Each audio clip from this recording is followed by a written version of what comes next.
Hello, first things first, can you hear me at the back? Great. Okay, right, well, thank you all for turning out, and for those of you in the room for coming out on rather a cold night, so I appreciate that. Today I'm going to be talking about some of the places included in my book, Secret Bath. I'm going to be talking briefly about what the book is trying to do, and then we're going to take a short virtual tour around the centre of Bath to have a look at a few of the sites that are quite often overlooked. Some of these places you may have noticed before, others may be new to you, but I hope that even where places are familiar that I can share a few secrets with you. And when we've done that, I'm going to move beyond the centre to look at some other aspects of the city and its environs, particularly its industrial heritage and its natural environment. And hopefully we'll encounter a few quirks along the way. And there will be time for questions at the end. So, what is Secret Bath? This is part of a big series covering cities all around the world. So the series include, you may have seen them, Secret London, Secret New Orleans, etc. And this one is Secret Bath. And it features hidden and lesser known places in and around the city. Now, there were certain rules I had to obey when I was writing the book. Everywhere had to be interesting and have a story to tell, but equally importantly, every location has to have something you can still see or do. So we're not talking about places where something happens, but there's nothing to see. There is, in each case, something to have a look at. And equally importantly, every location is accessible to the general public, even if only a few times a year. And my remit was to cover Bath and the surrounding area up to 10 kilometres from the city boundary. And the premise of the book is that even familiar sites may hold secrets. And really my aim is that people who read this book start to look around curiously and find out secrets for themselves as they're walking around. So what sort of things are included? This is not an exhaustive list, but it's an illustration of the sort of things that are included. Lots of buildings. I like buildings, so you will find lots of buildings in this book. Complete buildings, old ones, new ones, and individual architectural details. Lots of churches. We have an enormous diversity of churches in Bath, and a few of them have made their way into this book. Similarly, cemeteries and burial grounds, which again we have an enormous diversity. Industrial archaeology, canals, quarries, mills, you'll find quite a lot of these in the book, and green spaces. And finally, my favourite is the curiosities. This isn't an exhaustive list, but as I say, it just gives you an idea of the sort of things that might be included. One thing you will notice is that although Bath is known for its Georgian and Roman heritage, I've got every period of history in here because, in fact, Bath has lots of notable things from every single period of history. So we are really a lot more comprehensive than people might generally associate with the city of Bath. So, as I said, we're going to start with having a look at some of the things in the city centre. And it seems appropriate to start here in this room with this ceiling. And those of you who come to this building often will probably be quite familiar with these pictures, but I mean, this building is full of all sorts of interesting things, but I always particularly like these pictures. These were originally commissioned by Alderman Beckford for his mansion at Fonthill Splendent in Wiltshire. They passed to his son William Beckford, who, as you probably know, often found himself in need of money and selling things off. And so eventually, after a few adventures, these pictures ended up on the ceiling of this room. And they are 4 pictures of Roman gods. The one on the slide is the Roman goddess Pomona, goddess of fruit and the harvest. But we also have Ceres, Mercury, and Faunus. So if you've never had a good look at them, make sure you look at them before you go home. So from here, we will cross the road to Gay Street and peer in the window of number 41, where we have an old-fashioned powder room. This has been maintained as it would have been in Georgian times. At one time, every house with any pretensions of gentility would have had a room like this, because there was a brief fashion for men, or gentlemen at least, to wear long curly wigs, which they would cover with animal fat and then put powder on. So I think the fashion probably didn't last all that long. But the trouble with these wigs was that they kept needing repowdering. They got very dirty. So every house would have a powder room that the gentleman could go into when arriving or when leaving, and they'd put the wig on a stand and pour powder over it and probably make a big mess. But obviously, although it was a purely functional room, it had to be made to look rather splendid. So if you're passing that way, just peer in through the window and have a look at it. And from here, we'll go along Quiet Street. We'll pass the Raven Pub, which, if you haven't been in, has a secret library on the very top floor, which you really need to go and have a look at. But for now, we're going to go to the Pearl of India restaurant. Now, this is quite an amazing building. If you stand outside, you'll see the carvings of industry and commerce and the god Mercury above them. This building was originally, it was a mixed-use development, and it was called the Bazaar Rooms. It was an auction room and shops. But when you go upstairs to the restaurant, if you've not been in, it's quite remarkable because it's the original Georgian room. You can see the various Georgian features on the picture, but it also has these contemporary murals of Indian life during the Mughal period. So if you've not been in that restaurant, I recommend it, even if it's quite a decent restaurant as well, actually. But I definitely recommend it just for the ambience. And from here, I'm going to walk along Old Bond Street to Milsom Street. Now, you may well have noticed this cherub in the niche at the end of Old Bond Street. This is the remains of the Melfort Cross.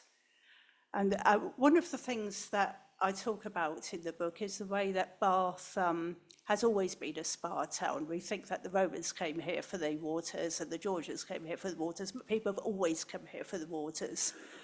And one particular group of people who came here for the water was women who wanted fertility treatment.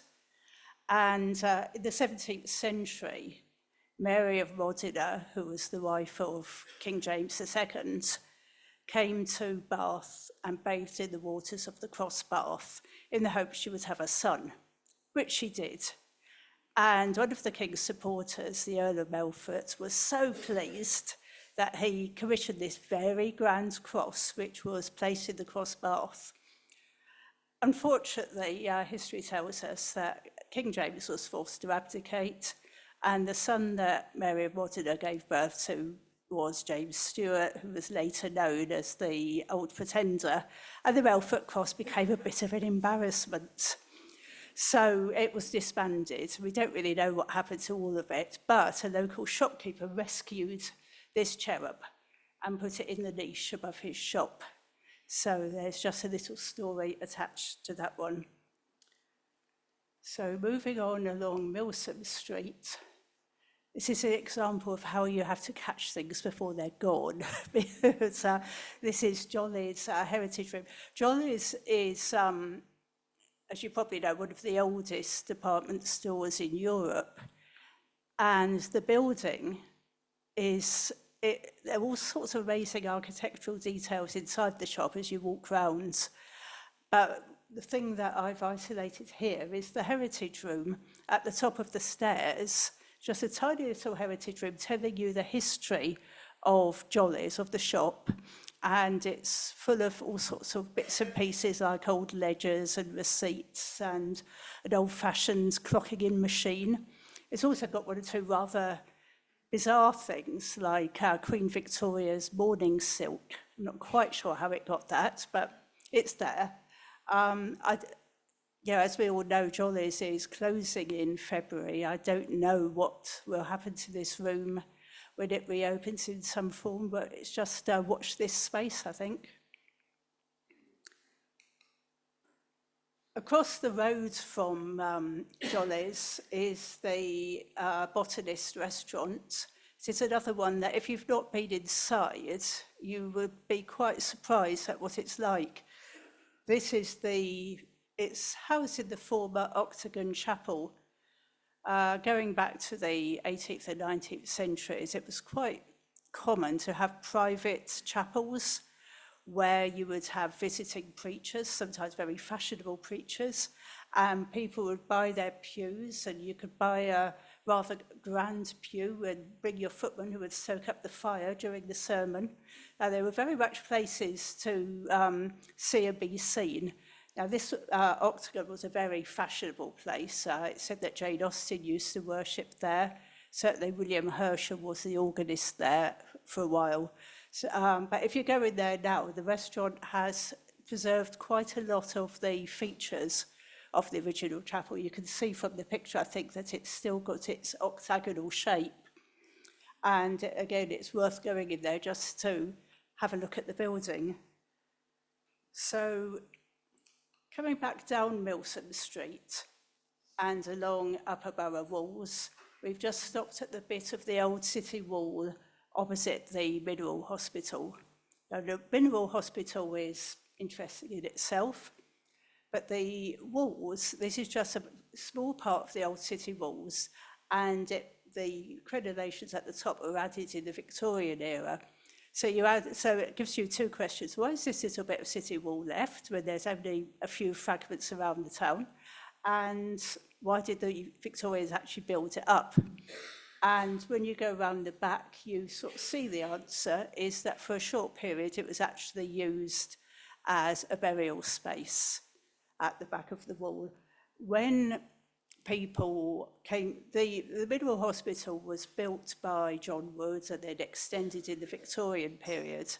This was for poor visitors to Bath. It was quite common for people to be sent by their parishes. If they were sick, they could be sent to Bath to take the waters.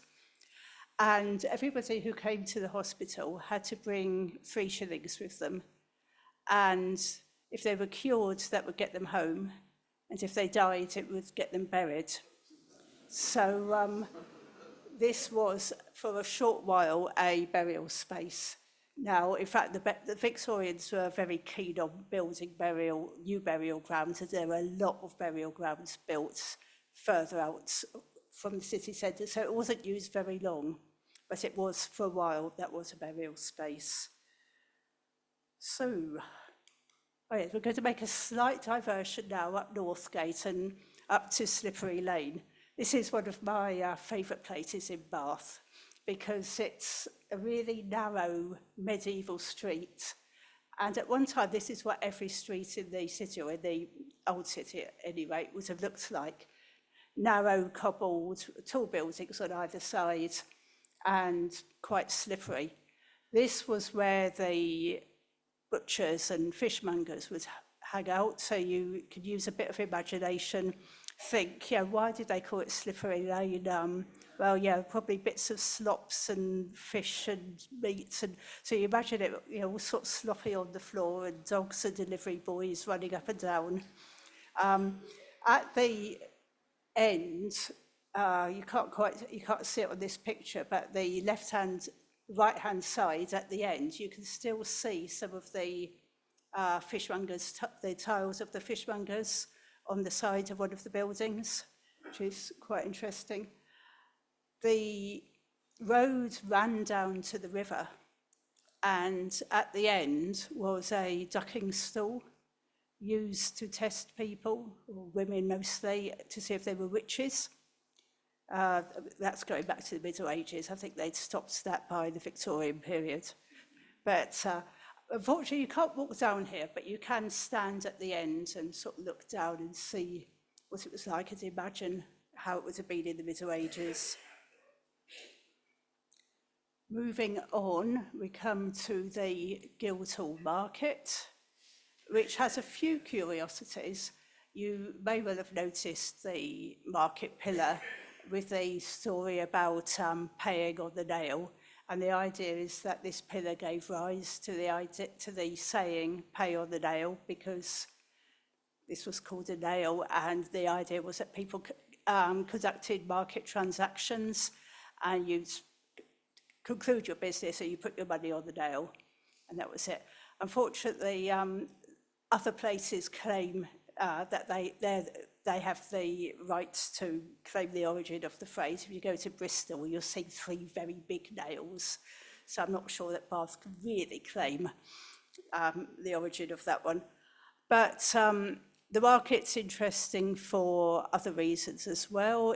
One of which is if you go out the back entrance, you can see a list of Victorian market bylaws, and it gives you lots of useful instructions like do not throw vegetables at stallholders. So I recommend you have a read of those. Coming through to the back of the market, you come to the East Gate, which is the last remaining of the 4 city gates.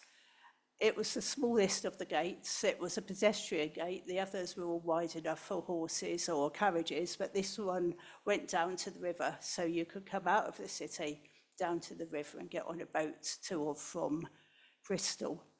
2 interesting things about the gate. One is what you say, why is it below ground? And the other is, why is it not built out of Bath stone?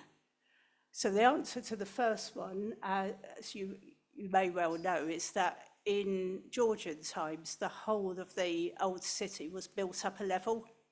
And that was partly because it was very liable to flooding, and partly because it was very liable to disease. So that's why the old town has got so many basements, because it is all a layer above where it was originally. So that's why it's down there. And as to why it's not built out of Bath stone, so Bath stone's very good for building buildings, but it's not particularly strong. So it's not good for defensive purposes. So when you're building it, when they built the city wall, they actually brought stone in for outside to build good defences.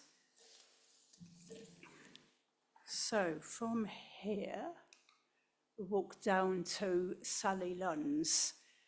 Sally Lunn's claims to be the oldest house in Bath. It probably is. Various claims as to what the date is. What we do know is that the basement, where there's a very, very small kitchen museum, is medieval. And it's probably part of the old monastery that was where the abbey now stands. And it's thought to have been part of the monastery kitchen. There is a story about King John standing in that kitchen and baking bread. I think that story probably isn't true, but it's quite likely that it was the monastery kitchen. It's quite interesting to go down there. It costs something like 30 pence to go in. But it's quite fun just to look at, just to get down into that medieval layer. And you can look through the floor and actually look down at the Roman level. And even more interesting, you can look underneath the road where it's all been built up, and you can see where stalactites are forming beneath the road. So it's just a curiosity, quite fun to look at. Right, now we're walking around the corner onto York Street to Toppings bookshop, which is also, it's a very interesting building. I could talk about just Toppings bookshop, and that could be the whole talk really. The bookshop's housed in what was the Friends Meeting House, but was originally built as a Masonic hall. And you can still see a lot of the original architectural features. Another thing you can see when you go out into the courtyard at the back is you can see the facade of Ralph Allen's townhouse, which is very interesting. But what I want to point out today is if you look at the rainwater spouts outside the building, is you can see the Masonic symbols of a set square and a pair of compasses. Now these are Masonic symbols. Obviously the set square representing rectitude and matter, and the compasses representing mind and spirit. So the symbolism is that if one's crossed over the other, you have mind and matter in perfect harmony. So next time you walk past Toppings, just have a look up and have a look at those symbols. So walking on along York Street, you'll come to the York Street Arch, and then around the corner is the laundry chimney. Now these two things are connected. At the end of the 19th century, the city laundry was built. And as I said, Bath's always been a spa town, and people used to come to they still come to take the waters.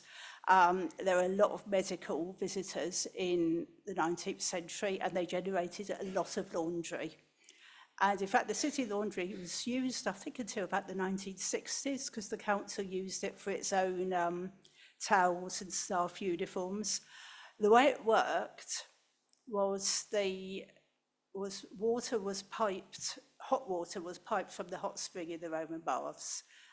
The York Street Arch, the one with the animals carved all over it, the water was pumped through there into the laundry. But although it got the hot water, the laundry needed coal to generate steam for its machinery, so it needed a chimney. But what I find really interesting about this is that the arch, with its carved animals, and this chimney, which is quite elaborate, they're purely industrial structures. But because they're Victorians, they say, no, let's make it look good. And there's a few examples in the book of where the Victorians just made things look very nice because they could. So that's quite a nice example of that. So we'll walk around the corner to Beau Street and the Gainsborough Spa Hotel. Again, there's lots of things I could tell you about the Gainsborough Spa, but it's built on a natural hot spring, and we now know that, we know there was a medieval hospital there, which medical pilgrims would stay in, but we now know also that there was a Roman spa on the site. And when the building was converted into a hotel, I think probably 10 or 15 years ago, maybe a little longer, the basement was being excavated for the works, and they came upon a hoard of coins, around 17,000 Roman coins, which was one of the largest hoards ever found in this country, and certainly the largest ever found in a town, because they're usually found in the countryside. Most of these coins now are in the Roman Baths Museum, but a few of them have stayed in the Gainsborough Spa Hotel, and you can see them in a display case in reception. One of the other things they found when they were excavating was a Roman mosaic floor, which, although that is now still hidden in the basement, there is a replica of it in the hotel spa. So again, that's an interesting relic of the past.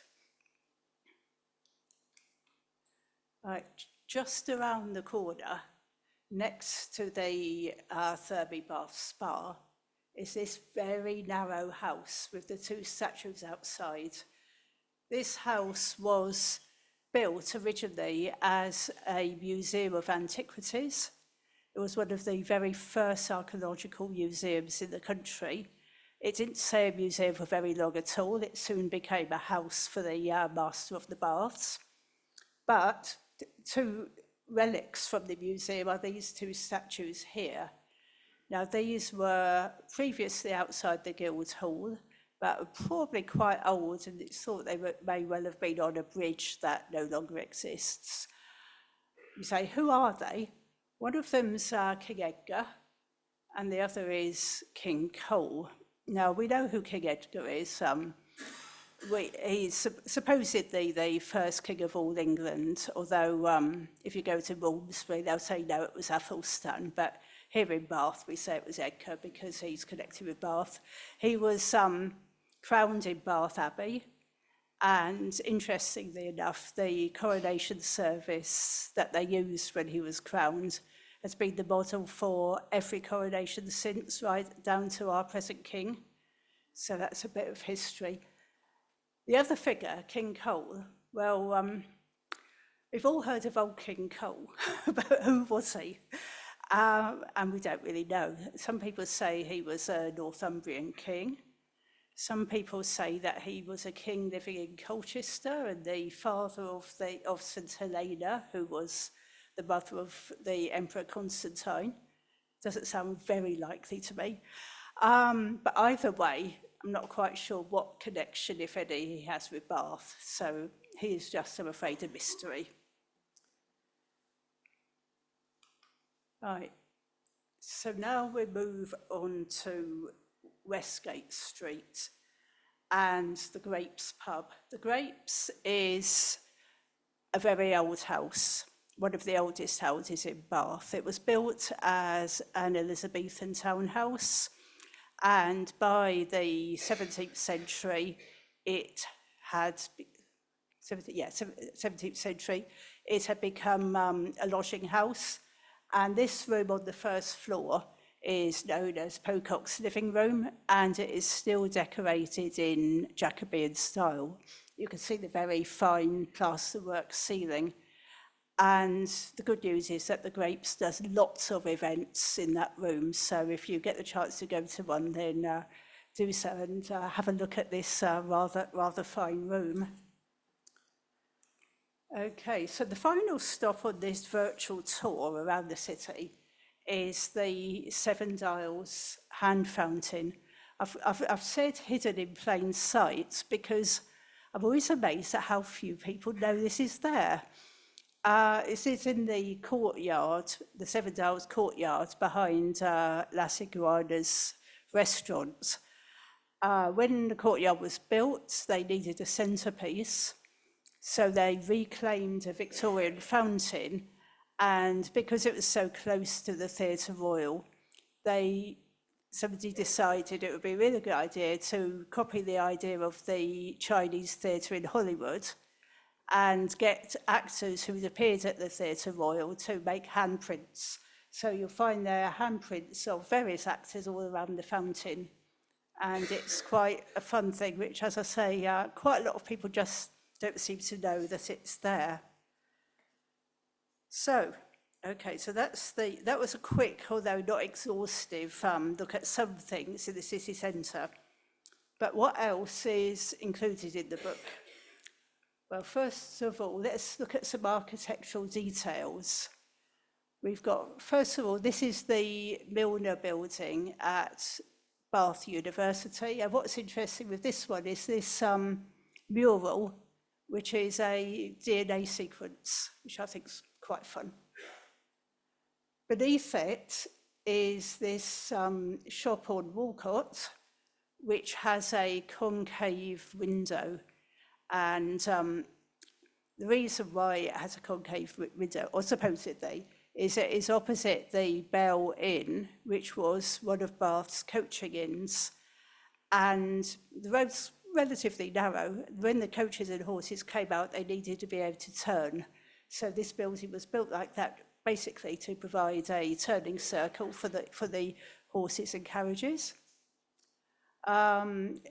At the top right, we've got a candle snuffer outer. You see these on quite a few of the Georgian houses.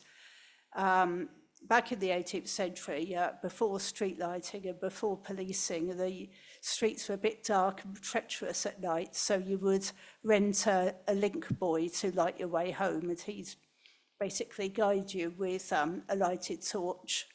When you got to your house and you were safely inside, he'd just snuff out the torch and run back to the city centre again. So you will see those all over the place. And then at the bottom is the Star Inn, which is another building that's interesting in lots and lots of ways. But if you look at it in an aerial picture, you'll see it's shaped just like a coffin, which may or may not be something to do with the fact that the builder was also a coffin maker. Okay, so we have churches, old and new. And this one's the Australia Chapel in Barthampton. I like this because I like the kangaroos in the stained glass. This church is the burial place of Sir Arthur Phillip, who's regarded as the founder of modern Australia. He accompanied the first ship of convicts to Australia. And this church has just a little display area telling you about the so-called First Fleet. One of the interesting things is it's a list of the names of the First Fleeters, the convicts who were sent on that first ship. Arthur Phillip was a bit luckier than they were because he got to come home again, and he died in Bath and was buried in Barthampton. And some more churches here. This one's the rather nice St Alphege of Oldfield Park, a 20th century church which was modelled on a 6th century church in Rome. In the middle we have St Mary's in Chalcombe, which is probably the oldest church in Bath, going back to with origins in the Saxon period. In the grounds is the Holy Well, and the water is reputed to have healing powers, especially for the eyes. And here, just a little distance from the city, close to Box, is Chapel Plaster. This was a medieval pilgrims' chapel, and pilgrims on the route to Glastonbury would stay here overnight. It is still used occasionally. So, burial grounds. I mentioned before that Bath's very well provided with an enormous variety of burial grounds. The Victorians went mad building lots of them, and they were mostly doubled up as sort of recreational places to get out of the grime and into nature, and most of them now double up as nature reserves as well. This one is Southcote Burial Ground, which was bottom of Lincoln Hill, was a Baptist burial ground. A lot of the people buried here were not very well off and couldn't afford headstones. So what they did, they had row markers. You can see the letters on the stones here. So you would have a row of letter markers and a row of number markers. And if you wanted to visit your relative, you'd be given a number and a letter, so you could find out approximately where they'd been buried. But now it's open a few times a year, and it's maintained as a sort of natural place, and it has tree walks, so there are few trees planted, trees with religious significance. So it's quite a nice place. Right, here we have three very different burial places. The first one is Ralph Allen's mausoleum at Claverton. In the middle, we have a memorial to the singer Eddie Cochran, who died at St Martin's Hospital after being in a road crash in Chippenham. And on the end, we're back in Barthampton. This is a stone to a young servant girl who disappeared and was found dead in the woods 2 years later. It caused an enormous scandal at the time. and a public subscription was raised to give her a tombstone. So, as I say, you've got three rather different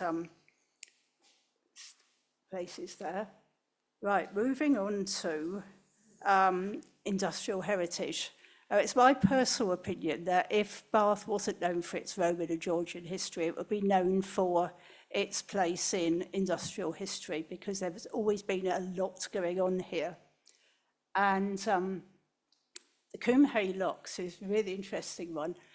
Back, in the beginning of the 19th century, the beginning of industrialisation, and a way was needed to bring coal from the Somerset coalfields into Bath.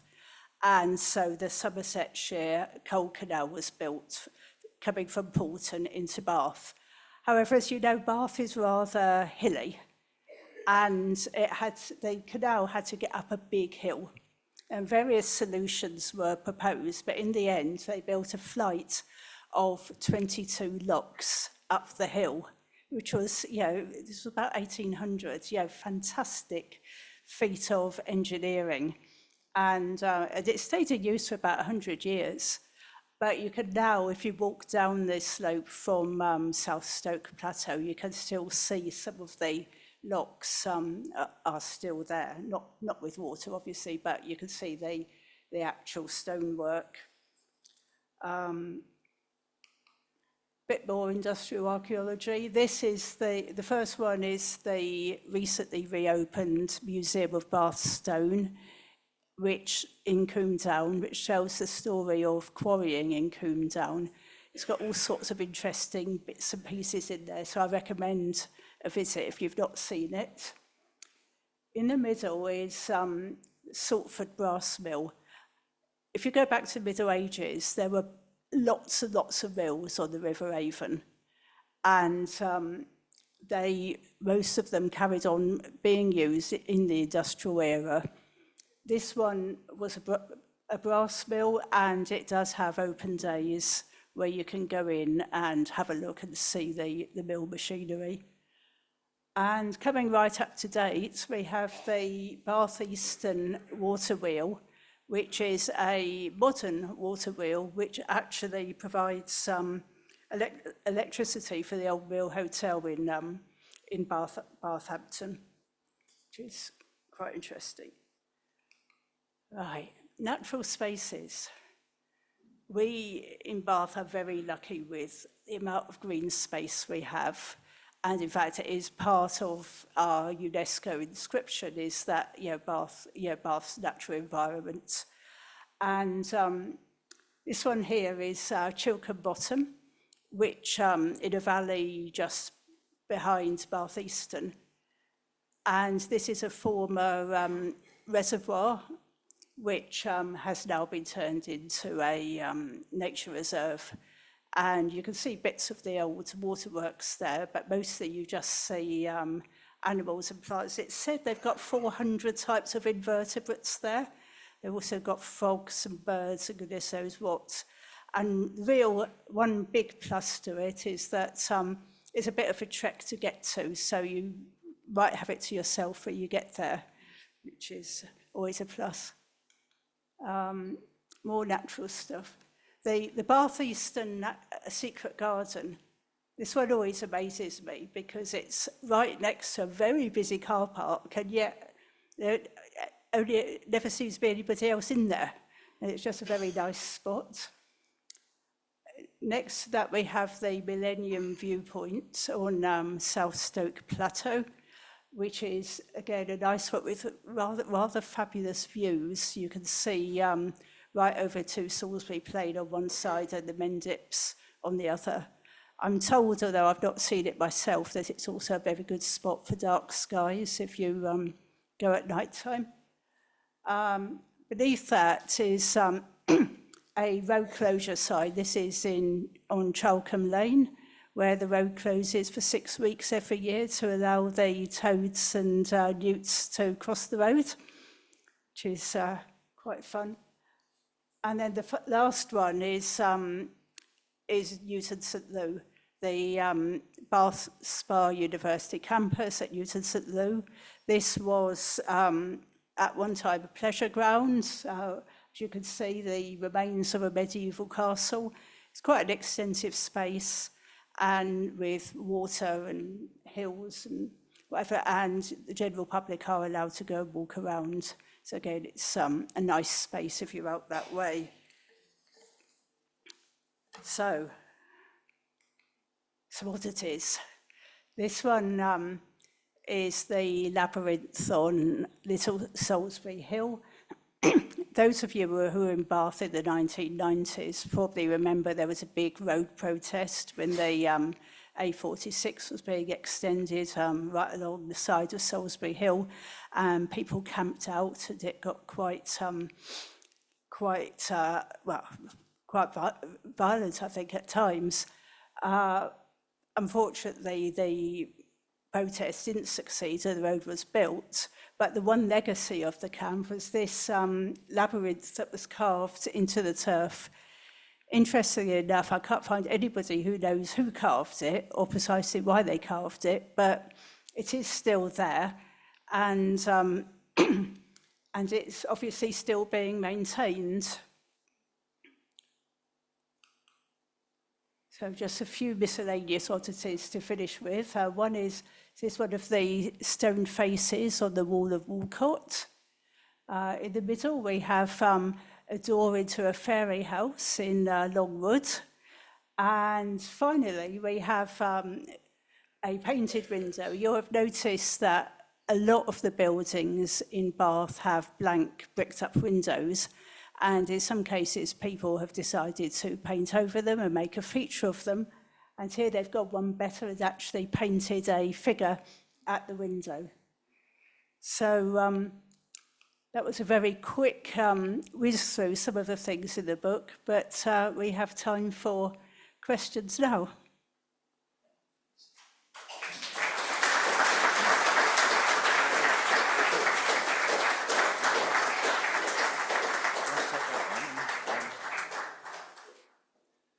So we'll have the questions. I'll come down the right-hand side, or your left-hand side, and you're down the right-hand side. And James will, if there's any questions online, we'll ask him to read them out. So who's got the first question? Anyone? You got anything there, James? Or? Okay, sorry, we have one here. Shall I grab this? It's on.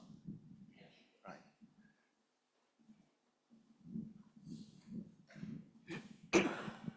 Thank you very much, Karen. That was wonderful, and your book's brilliant. So thank you very much for sharing it with us.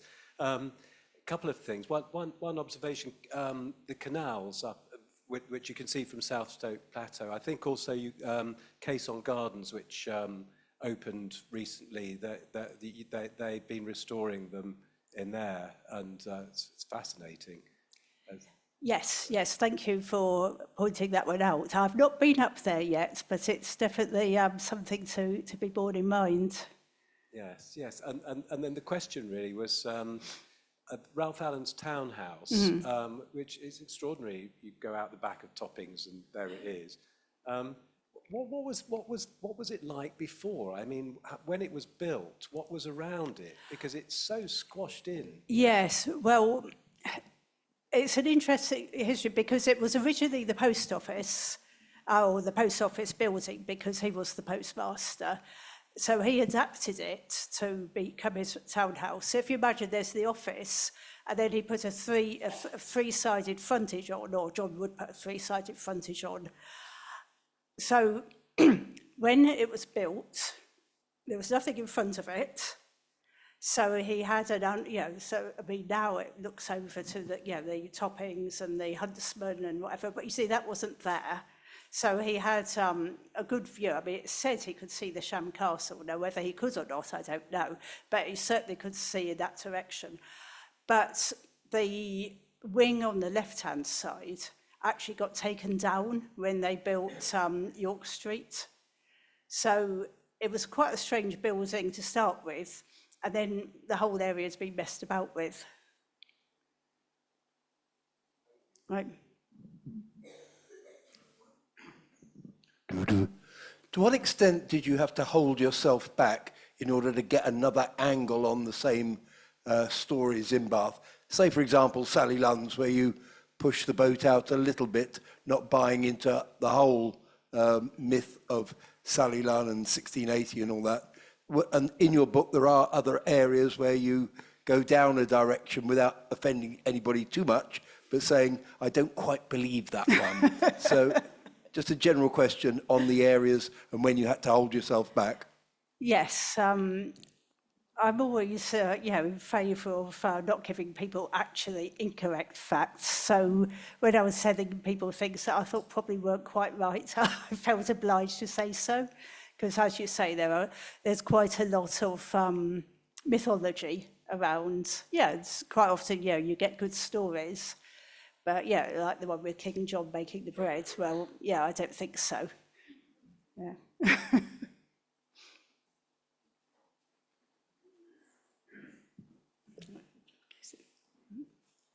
Question at the back. Hello, thank you for a wonderful talk. Can I ask two questions? One, with regard, could you talk a little bit more about the locks at Coombe Hay? You mentioned there was a large flight. Where did they actually go up to? Was it connecting to the Dundas Aqueduct at the bottom? And where did the other end go? Yeah. Was it up to the South Stoke Plateau itself, or? Right. The short answer is I don't know precisely. It certainly did go up to the South Stoke Plateau, but there is a Coal Canal walk. So if you go online and Google the Coal Canal walk, you can actually follow the route of the canal. Okay. So that's probably better than me sort of trying to improvise an answer. I will do that, thank you. Yep. And can I ask a second one, just more generally, what inspired you to commence this project? I think when we had lockdown, and I'd been in Bath about a year or a couple of years then, and I'd been sort of wandering around just seeing interesting stuff. But during lockdown, when I couldn't travel, I was spending a lot of time in Bath, I was just sort of walking around saying, what's that, what's that, what's that? And I just got interested. And also because I do book reviews, I had actually reviewed a few books in this series. So it was just a combination of, I knew the series existed, I knew there was a lot of interesting stuff in Bath, so it just seemed a logical thing to do. Oh, amazing, thank you so much. Okay. Yeah. Everyone here? Yeah? So what, another question? Yeah, there's a question. Oh, right up front, sorry. Yeah, thanks. Just something, it's not a question actually, but just to relate something I came across a few years ago down United Reformed Church, and just across Putney Bridge. About 20 years ago, I was at a function there and wanted to go to the gents, as you do, got lost in the basement, and he actually came across a tiny cobbled street with a Victorian shop with a glass bay window in. Wow. And I came back up and mentioned it, and someone said, oh yes, when they built the chapel, they built around it, they didn't knock it down.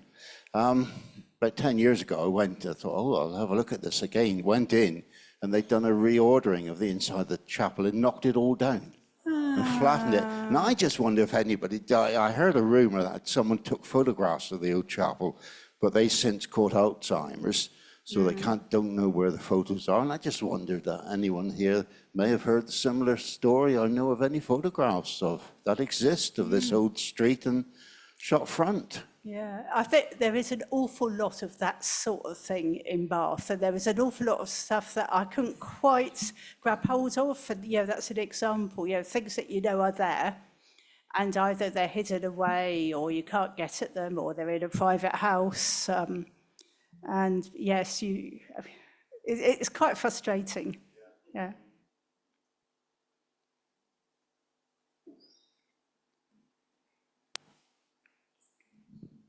Thank you for a great talk, Karen. Really enjoyed it. What didn't make it into the book? What just missed the cut on Secret Bath? Well, I did have one or two sort of disagreements with my editor. So there's things that I wanted to put in that he said, no, you can't. I mean, I wanted the art displays in the Abbey Hotel. Yeah, if you know, in the Abbey Hotel, they have contemporary art exhibitions, which quite often they're for sort of charitable purposes. And my editor said, no, I don't want commercial premises in there, although we do have some commercial premises in there. So, I mean, that was one thing. There were some things that weren't quite interesting enough, or where there were only just a few sentences that I could write about them. You know, I mean, like in Kensington Meadows, there's the monolith, which is quite nice, and you can get a nice view of Camden Crescent through it. And I think I did write it up, and then I thought, well, yeah, there's not actually much to say about it. So there were a few things like that where, you know, I mean, I've got a massive reserve list. But most of the things, actually, as I said, either I couldn't find the information or there just wasn't enough to say.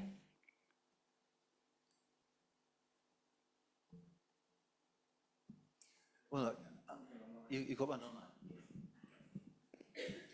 Just one simple question online. Alex is asking, can I ask where the painted window is, as I haven't seen it before?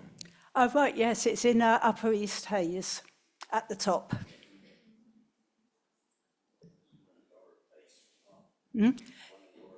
There is, yes.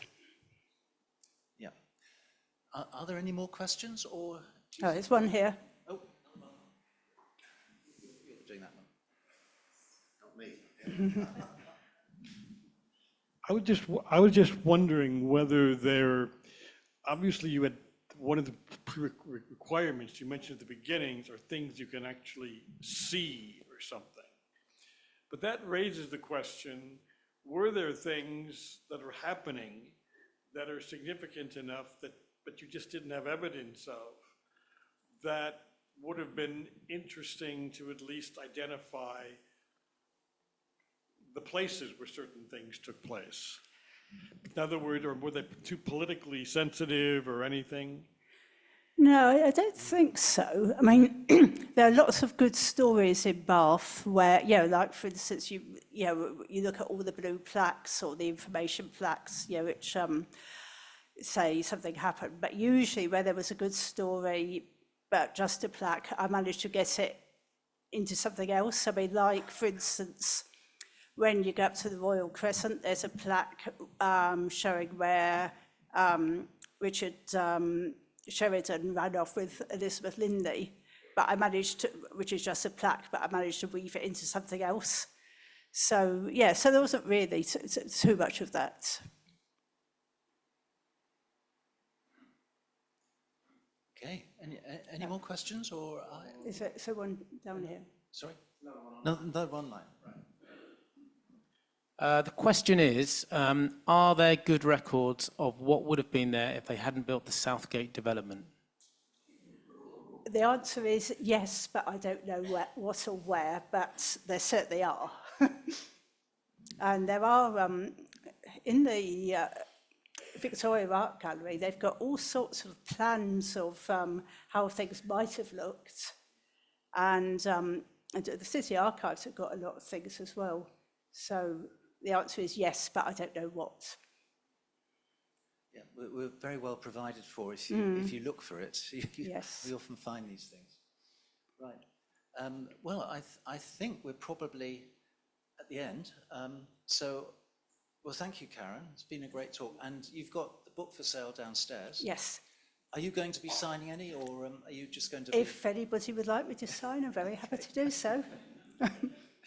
Okay. Well, perhaps we could say thank you again, Karen, and it's been a great talk.